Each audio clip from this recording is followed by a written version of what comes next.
시간 하나님의 말씀 보겠습니다. 오늘 우리에게 주시는 하나님의 말씀은 에스라 6장 13절에서 15절까지 말씀입니다. 구약 성경 717면에 있는 에스라 6장 13절에서 15절까지 말씀입니다. 하나님의 말씀을 다 함께 읽겠습니다. 다리오 왕의 조서가 내림에 유브라데강 건너편 총독 다뜨네와 스달보스네와 그들의 동관들이 신속히 준행하니라. 유다 사람의 장로들이 선지자 학개와 이또의 손자 스가랴의 권면을 따랐으므로 성전 건축하는 일이 형통한지라. 이스라엘 하나님의 명령과 바사왕 고레스와 다리오와 아닥사스다의 조서를 따라 성전을 건축하며 일을 끝내되 다리오 왕 제6년 아달월 3일에 성전 일을 끝내니라. 아멘.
이제 김호세 목사님 나오셔서 에제르라는 제목으로 말씀을 전하시겠습니다.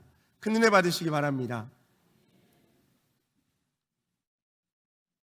우리 예배 자리 가운데 나오신 모든 성도님들 주님의 이름으로 환영하고 축복합니다. 우리 주변 분들과 인사 한번 나누실까요? 잘 오셨습니다. 인사하겠습니다. 잘 오셨습니다. 잘 오셨습니다. 잠시 짧게 추가로 광고 말씀 전하고 말씀 나누도록 하겠습니다. 오늘까지 유치부 성경학교가 진행됩니다. 또 많은 관심과 기도 부탁드리도록 하겠습니다. 또 돌아오는 수요일부터 중고등부 수련회가 진행됩니다. 또 특별히 외부에서 진행되는데요. 학생들의 안전을 위해서 또 같이 기도해 주시고 또 아이들이 은혜 받을 것들을 위해서도 함께 기도해 주시고 중보해 주시길 부탁드리도록 하겠습니다. 계속해서 담임 목사님 안식월 기간 보내고 계신데요. 또 말씀 사역으로 또 귀하게 쓰임 받으시는데 넉넉히 감당할 수 있도록 또 함께 기도해 주시길 부탁드리도록 하겠습니다. 저는 오늘 이 에스라 6장의 말씀을 가지고 에제르라는 제목을 통해 함께 하나님의 말씀 나누도록 하겠습니다. 에스라라는 이 성경이 좀 어색하고 좀 낯설 수도 있다고 생각이 들어서요. 간단히 이 내용을 알기 위해서 이스라엘 역사의 이해가 조금 필요한데 짧게 조금 언급하고 지나가도록 하겠습니다. 여러분, 우리 이스라엘에는 이 민족이 왕정 체제로 진행되는 것을 잘 알고 있습니다. 그래서 이 다윗으로부터 사울로부터 시작해서 다윗, 그 다음에 솔로몬 시대로 이어지는 것을 잘 알고 있죠. 근데 솔로몬 때에 범죄하고 또 하나님의 말씀을 잘 듣지 않고 우상 숭배하고 막 이러다 보니까 이 나라가 둘로 쪼개지는 일을 경험하게 됩니다. 그래서 한쪽은 북이스라엘로 그리고 한쪽은 남유다로 이렇게 살게 되죠. 그래서 이렇게 해서 수백 년 동안 진행하다가 이 북이스라엘이 먼저 역사 속에서 사라지게 됩니다. 아수르라는 나라에 의해서 사라지게 되고요. 그다음에 남유다라는 이 나라는 그 후에 약 100년 동안 더 살다가 이제 바벨론이라는 나라에 의해서 망하게 됩니다. 이 바벨론이라는 나라에 의해서 망할 때에 그 안에 있는 성전도 다 파괴됐고요. 그다음 성전 안에 있는 기구들 다 빼앗겼고요. 그리고 사람들은 포로로 끌려가서 이제는 바벨론 땅에서 살아가게 되었다라고 이야기를 하는 것입니다. 그런데요, 그렇게 포로로 살다가 수십 년의 세월이 흐르고 이 세계 정세의 변화가 일어나기 시작합니다. 그 강대국이었던 바벨론이라는 나라가 무너지고요. 그 다음에 페르시아라는 나라가 들어서게 된다는 거예요. 페르시아라는 나라는 성경에 바사라고 기록되어 있습니다. 그래서 이 바사 왕 고레스라는 사람이 등극하게 되는데 이 바사 왕 고레스는요, 그 당시의 정책 중에 아주 센세이션한 정책을 펼칩니다. 사람들을 막 억압하고 막 이러는 게 아니라 일정 정도의 어느 정도의 자유를 허락해줘요. 그래서 어떤 칙령을 내리냐면 돌아가서 성전을 지으라라는 이야기를 합니다. 그러니까 포로로 끌려왔던 이 유다 백성들이 다시 한번 예루살렘 땅으로 돌아가서 이제는 성전을 짓고 어느 정도 자유하게 살 수 있도록 해주는 정책을 펼쳤다라고 이야기하는 것이죠. 그리고 돌아가서 성전을 짓는 내용이 이 에스라라는 책의 내용입니다. 그래서 이 앞의 내용을 좀 간략하게 언급해 보면요, 1장에는 이런 내용이 기록되어 있습니다. 제가 방금 언급한 이 고레스 칙령에 대한 이야기, 그래서 돌아가서 성전을 지으라 이런 이야기가 기록되어 있고요. 2장에서는요, 어떤 사람들이 돌아왔는지, 어떤 사람들의 명단이 돌아왔는지 해서 이름을 기록한 내용이 기록되어 있고요. 3장에서는 그 유다 백성들이 이제는 돌아와서 귀환을 하고 모여서 처음 예배드리는 그 역사적인 순간을 기록하고 있고요. 그 이후에 이제는 그들의 목적이 성전 공사 아니겠습니까? 그래서 성전 기초 공사를 놓는 장면까지 기록하고 있습니다.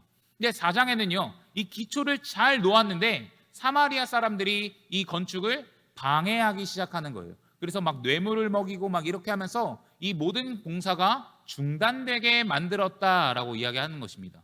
그리고 이제 5장에서요, 그들은 어려움 때문에 공사가 멈췄지만 하나님께서 그들을 내버려 두시는 것이 아니라 그 가운데 역사하셔서 이 선지자들을 보내세요. 학개와 스가랴라는 선지자들을 보내셔서 그들을 통해 그들을 다시 한번 격려하고 힘내게 하시고 또 책망도 하시면서 다시 한번 성전을 지을 수 있도록 힘을 주신다라고 하는 거죠. 그러나 또 어려움이 찾아오게 됩니다. 그래서 공무원들이 이렇게 와서 다리오 왕에게 이제 조서가 올라가는 장면인데요. 여러분, 5장에 나타났던 어려움이 어떤 내용이냐면 다뜨네와 스달보스네라는 사람이 공무원으로서 등장합니다. 그래서 허가되지 않는 이 건축 일을 하고 있으니까 중단시키려고 했는데 하나님의 눈이 유다 장로들 위에 계심으로 말미암아 이 공사를 막지 못했다라고 기록하고 있죠. 그래서 자신들이 어쨌든 이 공사를 막을 수 없으니까 왕에게 이 내용을 올리는 거예요. 그래서 왕에게 물어보고 왕이 어떻게 하시는지 결정하는 것에 따라 우리가 그대로 좀 진행하겠습니다 하면서 그 조서에 이런 내용이 기록되어 있는데, 옛날에 이 유다 백성들이 이 고레스 칙령을 통해서 이 땅에 다시 공사하러 왔다고 합니다.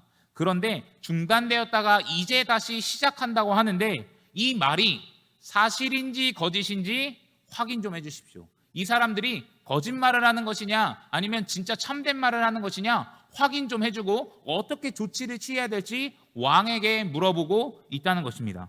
그래서 6장의 내용에 6장 1절 말씀에 보면 어떻게 기록되어 있냐면요, 1절 말씀에 보시면 이에 다리오 왕이 조서를 내려 문서 창고 곧 바벨론의 보물을 쌓아둔 보물 전각에서 조사하게 하여라고 기록하고 있습니다. 그래서 왕이 이제는 어떤 명령을 내리냐, 고레스 칙령에 관련된 이 문서가 있느냐 없느냐 이거를 다 찾아보라고 확인 명령을 내리는 거예요. 그래서 6장 2절의 말씀을 보시면 이제는 고레스 칙령과 관련된 문서를 발견하게 됩니다. 여러분, 페르시아에는요 여름 궁전과 겨울 궁전이 따로 있습니다. 근데 여름 궁전이었던 이 앙메다 궁에서 한 두루마리를 발견하게 돼요. 근데 그 안에는 어떤 내용들이 기록되어 있냐면 성전 이 건축 비용을 국고에서 대주라는 내용도 있고요, 남유다가 망할 때 이 성전 기구들도 다 뺏겼잖아요. 그것도 다시 한번 돌려주라는 이야기 등 여러 내용이 담겨져 있습니다.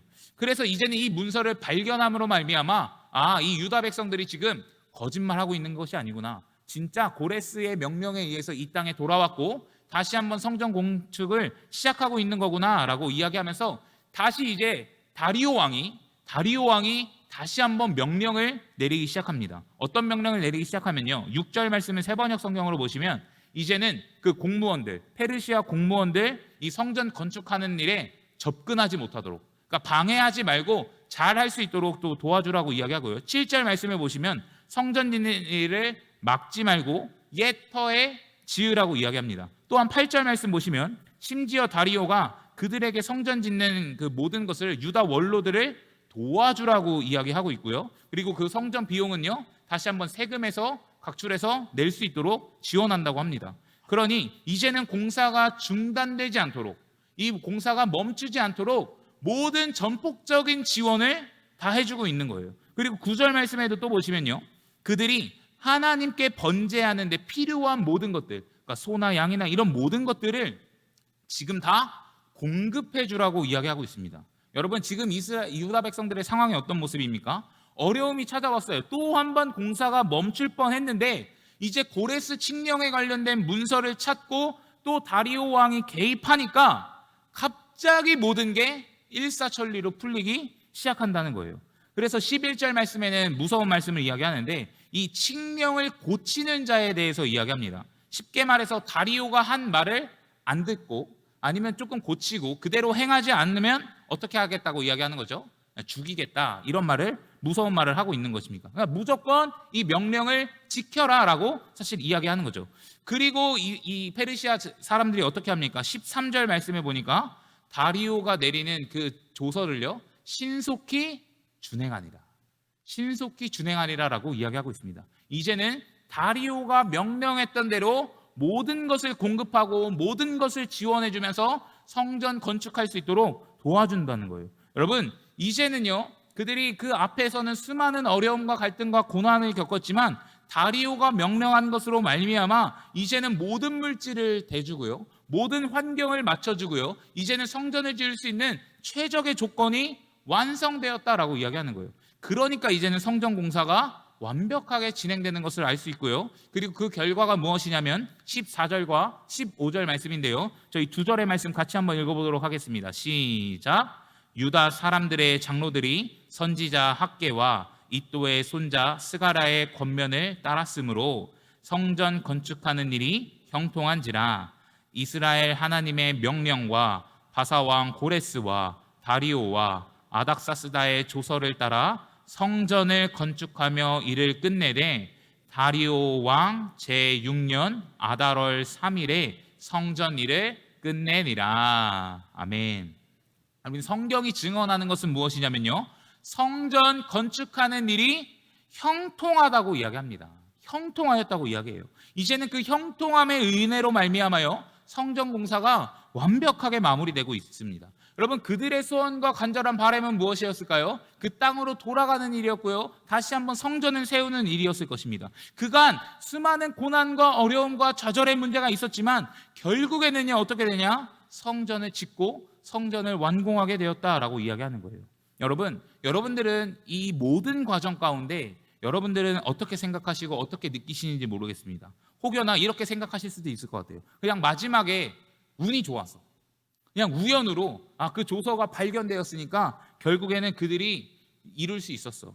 아니면 그들이 피눈물 나게 어쨌든 열심으로 노력했고 그들의 힘으로 잘 해보려고 했으니까 그러니까 성전을 완공할 수 있었어라고 생각할 수도 있습니다. 그런데 저는요, 이 에스라서의 모든 내용을 좀 종합적으로 보았을 때 이 모든 여정 가운데는요, 무조건 하나님의 도우심이 있었다고 생각합니다. 다 하나님의 은혜였고 하나님의 채우심으로 말미암아 이 모든 일을 이루었다는 거예요.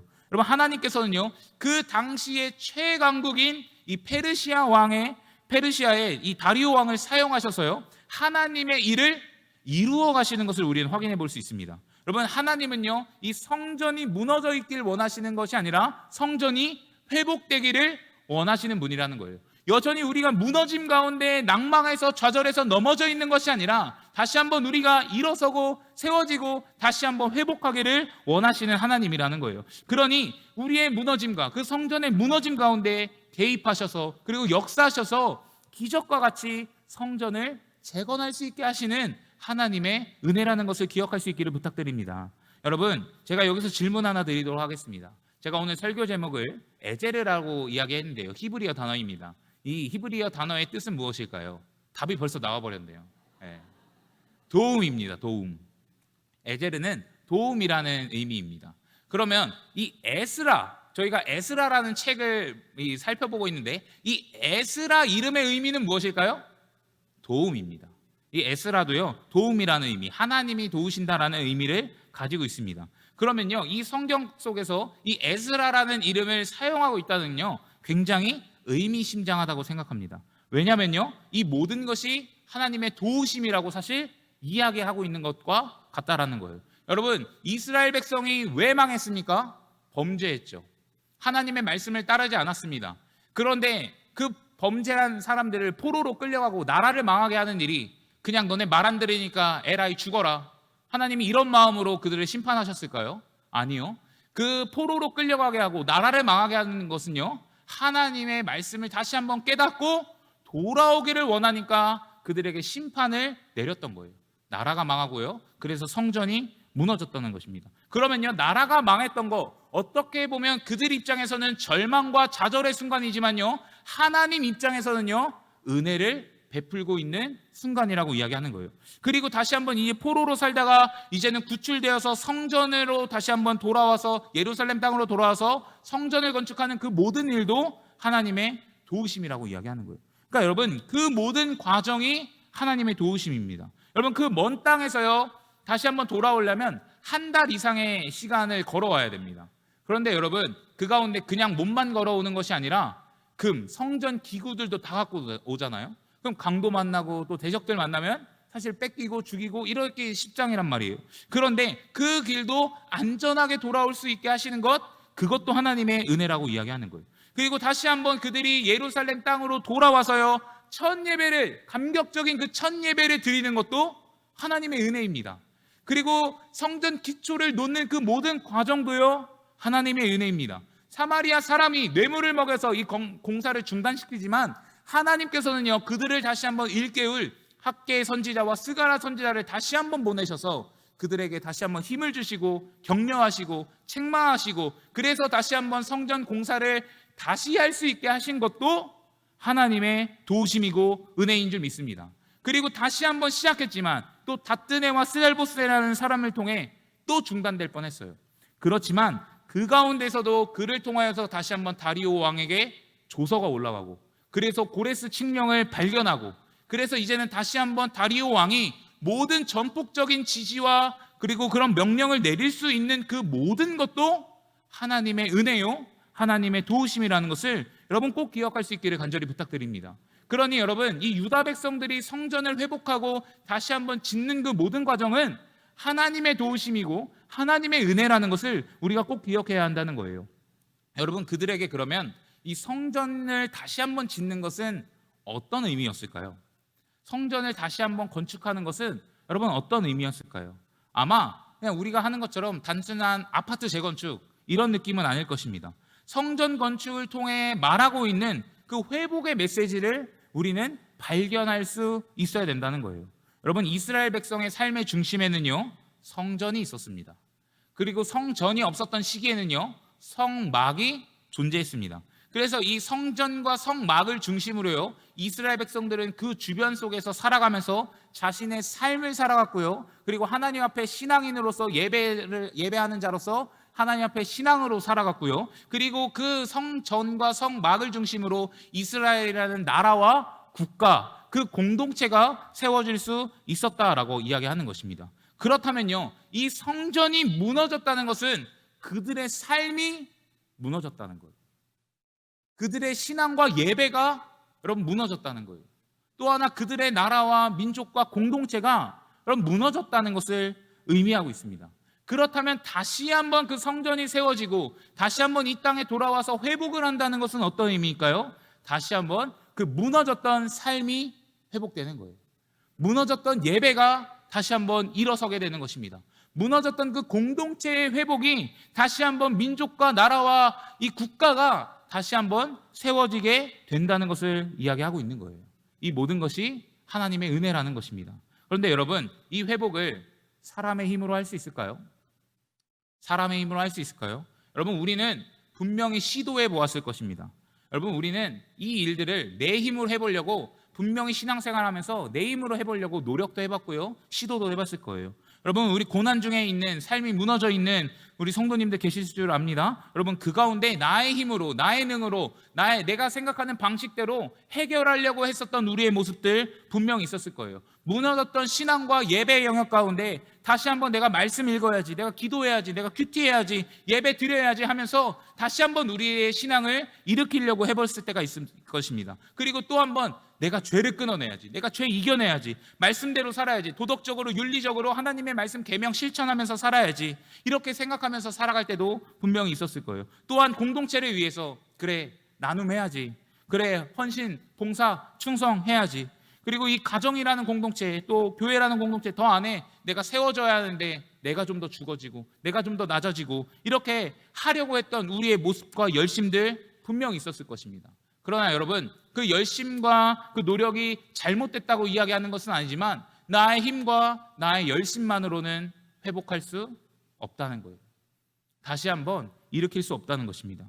그러나 여러분, 꼭 기억할 수 있기를 부탁드립니다. 사람은 할 수 없지만요, 하나님께서는 가능하신 줄 믿습니다. 하나님께서는요, 무너졌던 모든 것들을 다시 한번 회복시키시는 줄 믿습니다. 그러니 이제는 유다 백성들이 무너졌던 모든 것 가운데 삶의 회복을 이루게 하시고 예배의 회복을 이루게 하시고 공동체의 회복을 이루게 하신다는 것을 여러분 꼭 기억할 수 있기를 간절히 부탁드립니다.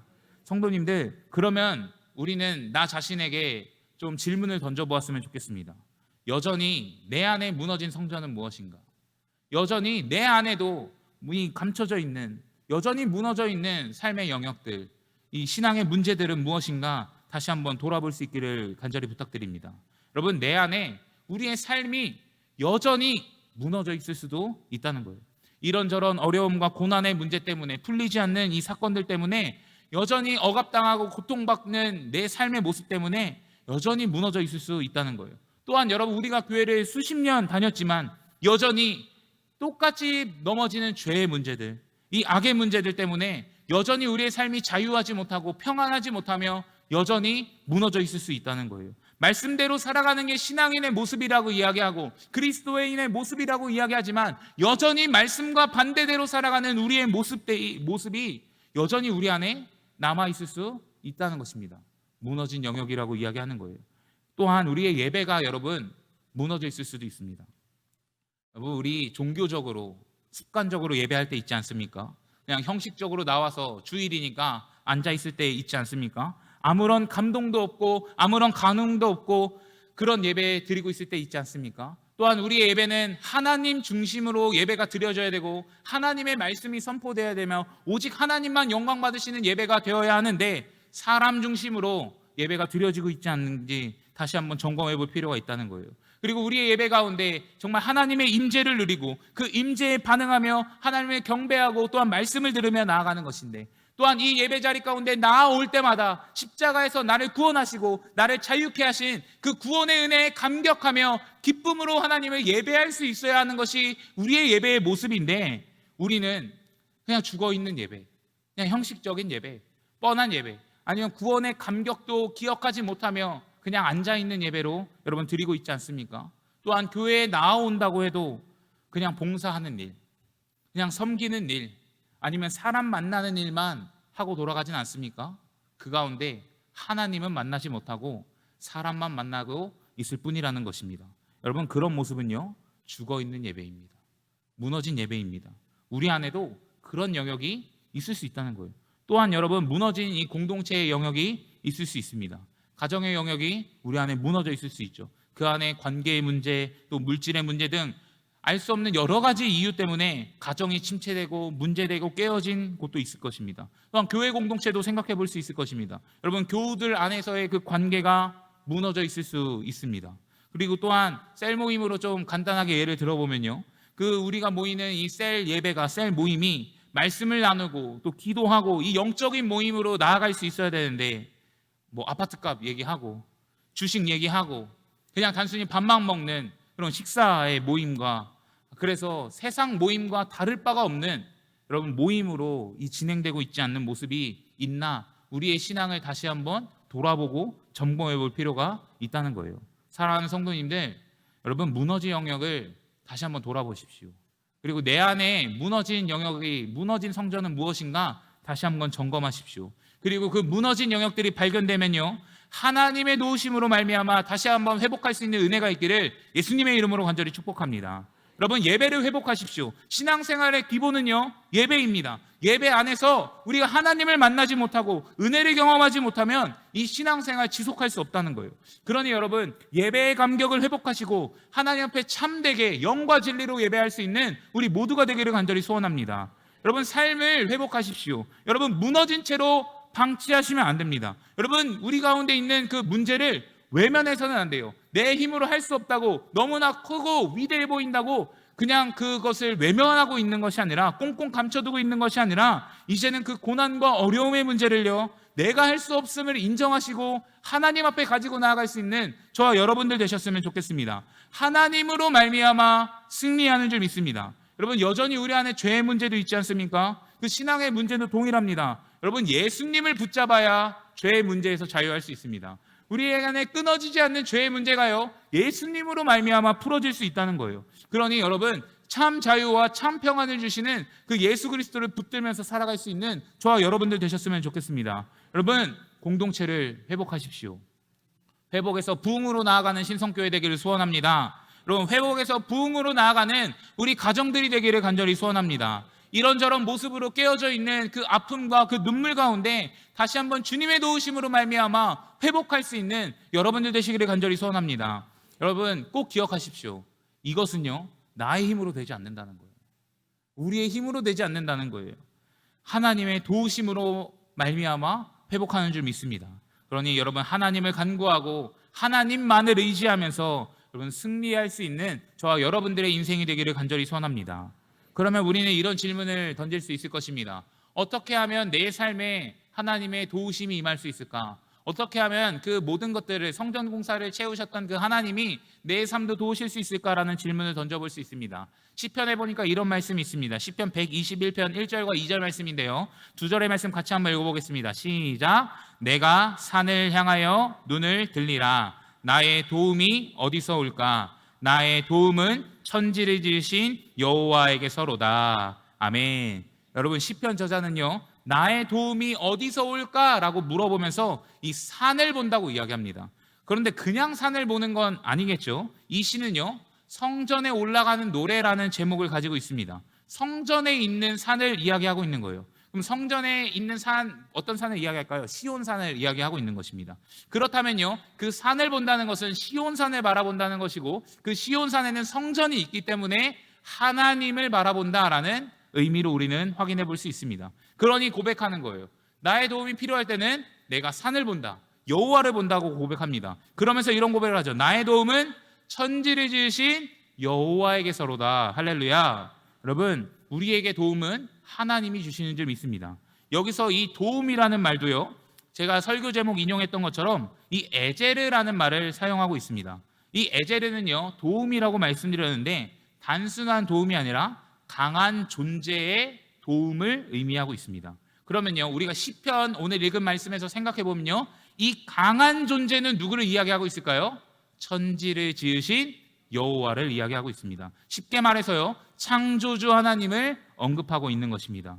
여러분, 태초에 하나님이 천지를 창조하셨다는 것은요, 온 세상 모든 만물을 창조하셨다는 의미도 있겠지만요, 유일하신 하나님이라는 의미도 담겨져 있습니다. 왜냐하면요, 시간이라고 규정할 수 없는 그 태초라는 시간부터요, 그리고 영원이라는 끝까지의 그 시간까지 모든 것을 다 존재할 수 있고 다 역사하실 수 있는 하나님이기 때문에 그렇습니다. 그리고 그렇게 고백하는 것은요, 유일하신 하나님이라고 고백하는 것은 이 세상의 모든 만물과 모든 것들이 하나님의 손바닥 안에, 하나님의 주권 안에 있다는 것을 고백하는 것이기도 합니다. 그러니 여러분, 우리가 믿는 하나님, 우리가 의지하는 하나님은요, 이 세상의 신들과 비교했을 때 그냥 조금 좀 뛰어나고 어떤 것을 만들 줄 알고 그냥 이런 분이 아니라요, 하나님은 유일하신 하나님이시며 이 땅을 창조하신 분이시고요, 영원부터 영원까지 존재하시며 온 세상과 온 만물을 주관하시는 하나님이신 줄 믿으시기를 축복합니다. 여러분, 그 믿음이 있을 때, 그러니 그런 분이시기 때문에 우리의 믿음의 대상이 될 수 있다는 거예요. 그리고 여러분, 그런 하나님께서 우리의 삶을 도우신다는 것을 기억할 수 있기를 간절히 부탁드립니다. 여러분, 인생을 살아가면서 저보다 더 많이 살아오셨기 때문에 염려와 걱정이 없을 수 없다는 것 잘 알고 계실 겁니다. 그러나 여러분, 우리가 그때마다 해야 하는 것은, 우리의 무너진 인생들이 찾아올 때마다 우리가 해야 할 것은요, 이 염려와 걱정들을 해결하기 위해 노력하는 것도 여러분 필요할 것입니다. 열심히 살아야죠. 노력하는 것도 필요합니다. 그러나 더 본질적으로 우리가 해야 할 것은요, 눈을 들어 산을 볼 수 있어야 된다는 거예요. 눈을 들어 하늘을 바라볼 수 있어야 되는 것입니다. 여러분, 눈을 들어 하나님, 창조주 하나님을 바라볼 수 있어야 한다는 것입니다. 그래서 여러분, 우리의 삶 가운데 정말 하나님의 도움이 필요할 때, 그 전능자의 도움이 필요할 때, 여러분, 이제는 믿음의 눈을 들어 하나님만을 바라볼 수 있는 저와 여러분들 되시기를 간절히 축복합니다. 그때에 하나님의 전능하신 그 능력으로 말미암아 우리의 삶 가운데 하나님의 도우심의 은혜가 가득하게 되는 줄 믿습니다. 여러분, 우리가 살아왔던 그 인생들을 좀 돌이켜보면서 고백하며 나아갈 때 이런 고백을 합니다. 모든 것이 하나님의 은혜입니다 라는 고백을 합니다. 아멘이십니까? 여러분, 그렇다는 것은요, 우리의 모든 인생의 여정 속에 하나님의 도우심이 있었다는 걸 고백하는 거예요. 내가 느끼지 못했던 그 순간 속에서라도요, 하나님은 우리의 삶에 은혜를 베풀고 계셨고 우리 삶을 도와주고 계셨다라는 것을 이야기합니다. 그래서 내가 좌절하고 내가 낭망하고 넘어진 그 순간 속에서도 하나님은 도우시고 계셨고요, 지금도 도우시면서 앞으로도 도와주신다는 것을 이야기하고 있습니다. 왜냐하면요, 하나님은요, 우리의 실패도 들어서 사용하셔서 모든 것을 협력해서 이루시는 하나님이기 때문에 그렇습니다. 그러면 여러분, 우리는 이런 기대를 할 수 있어요. 이전에 나의 삶을 도우셨던 그 창조주 하나님의 그 능력을 우리가 경험했다면요, 지금도 나의 삶을 하나님께서는 도와주실 것을 확신할 수 있고요, 앞으로 우리의 미래의 인생에 어떤 어려움과 어떤 문제와 어떤 근심이 찾아올지는 모르겠지만 그 가운데서도 하나님은 나의 삶을 도우실 수 있다. 하나님은 나의 삶 가운데 역사하실 수 있다는 것을 우리는 믿음으로 확신하고 기대할 수 있다는 것을 여러분 꼭 기억할 수 있었으면 좋겠습니다. 여러분, 무너진 영역 가운데 누가 도와주셨습니까? 하나님이 도와주셨습니다. 여러분, 무너진 걸 다시 한번 일으키고 다시 한번 창조하는 것, 재창조라고 이야기하죠. 그것은 누구만 할 수 있습니까? 창조주 하나님만 할 수 있습니다. 여러분, 무너졌던 걸 다시 한번 세우는 일은 그것을 만든 사람만 할 수 있어요. 우리의 모든 것 내가 만든 것 아닙니다. 하나님이 만드셨습니다. 그러면 무너졌습니까? 그럼 다시 한번 하나님께서 재창조하신다는 것을 여러분 꼭 기억하셨으면 좋겠습니다. 그래서 그 유다 백성들도 하나님의 도우심을 깨닫고 이렇게 고백하는 거예요. 저희 에스라 6장 22절 말씀 한번 보여주시면, 제가 노란색으로 이렇게 표현했는데요, 여호와께서 하나님의 성전 건축하는 손을 힘있게 하도록 하셨음이더라 라고 이야기하고 있습니다. 여러분, 결국 이 유다 백성의 모든 성전 건축 과정을, 그들의 손을 도우신 분은 누구십니까? 하나님이라고 하는 거예요. 여러분, 좌절하고 낭망하고 넘어진 그 오랜 시간이 있었지만 다시 한번 힘있게 하셔서 하나님이 역사하셨고 하나님이 일하셨다는 것을 성경은 증언하고 있습니다. 그러니 여러분, 이 성전 건축의 은혜는요, 하나님으로부터 말미암아 시작될 수 있다는 것을 다시 한번 기억할 수 있기를 간절히 부탁드립니다. 그러면요, 우리의 삶도 마찬가지라는 거예요. 우리도 동일하게 하나님의 자녀고 하나님의 백성입니다. 그러면요, 하나님께서 우리의 삶을 도우십니다. 여전히 무너진 우리의 삶 가운데, 여전히 무너진 우리의 예배 가운데, 여전히 무너진 우리의 공동체와 모든 영역 가운데 창조주 하나님께서 우리의 삶을 도우시는 것을 확신할 수 있기를 부탁드립니다. 그리고 이제는 그 믿음과 그 신뢰를 가지고 우리의 인생을 살아갈 수 있는 여러분들 되셨으면 좋겠습니다. 그리고 말씀 한 번 더 보시면 이 여호와께서 그들을 즐겁게 하셨다라고 이야기하고 있습니다. 여러분, 저는 이 성전 회복의 궁극적인 목적은요, 그 안에 기쁨과 행복과 감사에 있다고 생각합니다. 여러분, 하나님께서 우리에게 원래 주고 싶으셨던 삶은요, 그냥 맨날 좌절하고 그냥 맨날 눈물 흘리고 그냥 맨날 힘들다 어렵다 이런 안 좋은 소리만 하는 것이 아니라, 하나님이 우리에게 원래 주시고 싶었던 삶은요, 행복한 삶입니다. 기쁜 삶이에요. 즐거운 삶입니다. 그런데 깨져 있죠. 무너져 있죠. 다시 한번 회복하려면 어떻게 해야 됩니까? 하나님의 도움이 필요한 줄 믿습니다. 여러분, 하나님께서 그들을 즐겁게 하신 거예요. 그러니 주님의 그 은혜로 말미암아 다시 한번 회복될 수 있다는 것을 여러분 꼭 기억하셨으면 좋겠습니다. 그래서 우리의 인생에 부정적인 말만 하면서 살아가는 것이 아니라 이제는 하나님의 도우심으로 말미암아 이제는 행복한 삶, 정말 기쁘고 즐겁고 감사한 삶을 살아갈 수 있는 우리 모두가 되었으면 좋겠습니다. 사랑하는 성도님들, 설교 마무리하겠습니다. 여러분 꼭 기억하십시오. 하나님이 우리를 도우십니다. 오늘 설교에서 기억해야 될 문장은 이거 하나밖에 없습니다. 하나님이 우리를 도우십니다. 그래서 하나님이 우리의 모든 삶의 영역들, 넘어져 있고 무너져 있는 모든 삶을 회복하시고요, 넘어져 있고 무너져 있는 예배와 신앙을 회복하시며, 넘어져 있고 무너져 있는 이 가정의 영역과 공동체의 영역을 하나님께서는 분명히 회복시키신다는 거예요. 그러니 여러분, 그 도움이 필요할 때는 하나님을 바라보십시오. 그분은 어떤 분이십니까? 창조주 하나님입니다. 모든 것을 회복시키시고 있고 모든 것을 다시 한번 재창조하실 수 있는 분이라는 것을 여러분 굳게 믿으시기를 간절히 소원합니다. 그래서 그분이 우리의 손을 다시 한번 힘있게 하심으로 말미암아, 그 하나님의 도우심으로 말미암아 승리하기를 소원합니다. 여러분, 그래서 이제는 모든 영역 가운데 다시 한번 하나님의 도우심으로 말미암아 회복되어 기쁨과 감사, 즐거움과 행복된 인생으로 다시 한번 살아갈 수 있는 저 여러분들의 삶이 되기를 주님의 이름으로 간절히 축복합니다. 우리 함께 찬양하시면서 예배 기도의 자리로 나아가도록 하겠습니다. 우리 자리에서 일어나서 함께 찬양할까요? 그리고 하나님의 도우심을 기억하시면서 함께 찬양하도록 하겠습니다.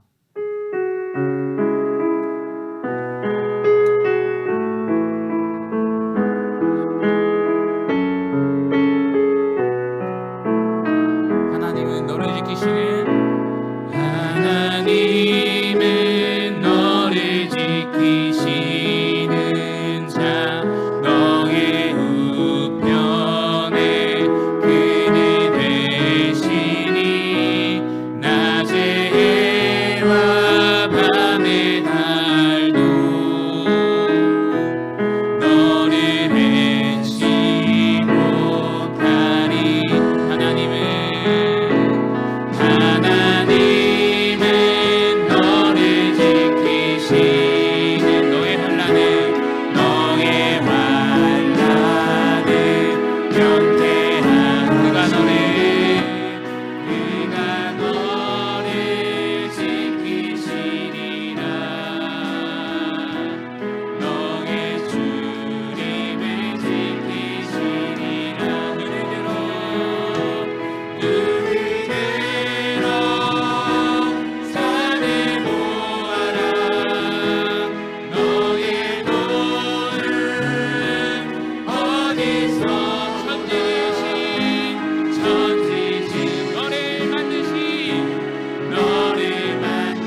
그가 너를 지키시리라. 너의 주님을 지키십니다. 너의 주. 우리 믿음으로 두 손을 들어 함께 고백하며 나아갑니다. 눈을 들어 산을 보 너의 돈 어디서 오나 천지 지으신 너를 만드신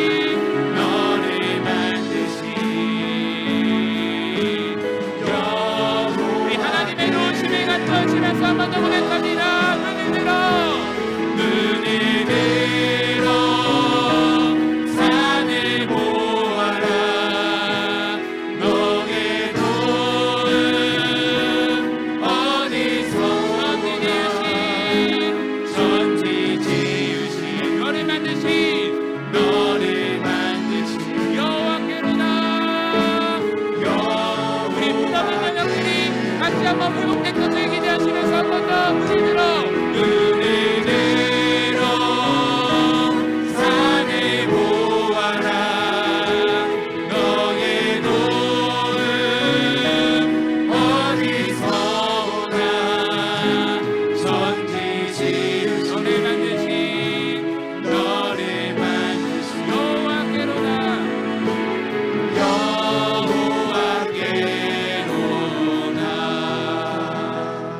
사랑과 은혜가 풍성하신 주님, 오늘 이 에스라 6장의 말씀을 통하여서 하나님께서 유다 백성의 모든 성전 건축 과정 가운데 하나님이 도우셨고 하나님이 개입하셨다는 것을 발견하게 되었습니다. 하나님, 그들에게 역사하셨던 것처럼 이제 우리 가운데도 동일하게 역사하시는 하나님이신 줄 믿습니다. 여전히 우리 안에 무너진 삶의 영역이 있습니다. 여전히 무너진 예배와 신앙의 영역이 있습니다. 여전히 무너진 이 공동체의 영역이 있습니다. 하나님, 내 힘으로 회복하려고 했지만, 내 힘으로 해결해 보려고 했지만 결코 해결되지 않은 문제임을 우리가 고백합니다. 그러니 하나님 도와주시옵소서. 하나님, 우리의 삶 가운데 개입하여 주시옵소서. 이제는 우리 스스로 회복할 수 없는 이 문제들을 다시 한번 하나님께서 일으키시고 다시 한번 회복하시는 그 은혜로 나아갈 수 있도록 주님 붙잡아 주시옵소서. 그래서 우리 안에 이제는 온전한 삶으로, 이제는 온전한 신앙과 온전한 예배로, 그리고 온전한 공동체로 나아갈 수 있는 우리 모두의 삶이 될 수 있도록 주님 축복하여 주시옵소서. 우리가 믿는 하나님은 창조주 하나님이시요 우리의 삶을 도우시는 하나님이신 줄 믿습니다. 정말 우리가 믿음의 눈을 들어 하나님을 바라볼 때에 하나님께서 우리에게 모든 도움과 모든 공급하신 모든 은혜를 허락해 주시는 줄 믿습니다. 그러니 우리에게 어려움이 찾아올 때에, 고난이 찾아올 때에 창조주 하나님을 의지하고 신뢰함으로 말미암아 모든 영역 가운데 승리하며 살아가는 우리의 인생 되게 하여 주시옵소서. 하나님, 하나님께서 우리에게 원하시는 삶은 맨날 좌절하고 낭망하고 좌절하는 삶이 아니라 하나님의 은혜로 말미암아 기쁘고 감사하고 즐겁고 행복한 삶인 줄 믿습니다. 이제는 그 하나님의 도우심으로 말미암아 모든 영역 가운데 회복을 누리며 이제는 행복하고 즐거운 삶으로 살아갈 수 있도록 주님 붙잡아 주시옵소서. 그래서 이제는 복된 인생, 기쁜 인생, 아버지를 신뢰하며 하나님 안에 온전히 거하는 삶이 될 수 있도록 주님 축복하여 주시옵소서. 이제는 우리 주 예수 그리스도의 은혜와 하나님 아버지의 무한하신 사랑하심과 성령님의 도우시는 그 은총이 이제는 날마다 창조주 하나님을 바라보며 우리에게 도움을 허락하시며, 또한 이제는 모든 삶의 영역들의 모든 문제 가운데 다시 한번 일어나 행복과 기쁨과 감사로 살아가기로 결단하는 우리 성도들 머리머리 위에 이제부터 영원토록 함께 하시기를 간절히 축원하옵나이다. 아멘.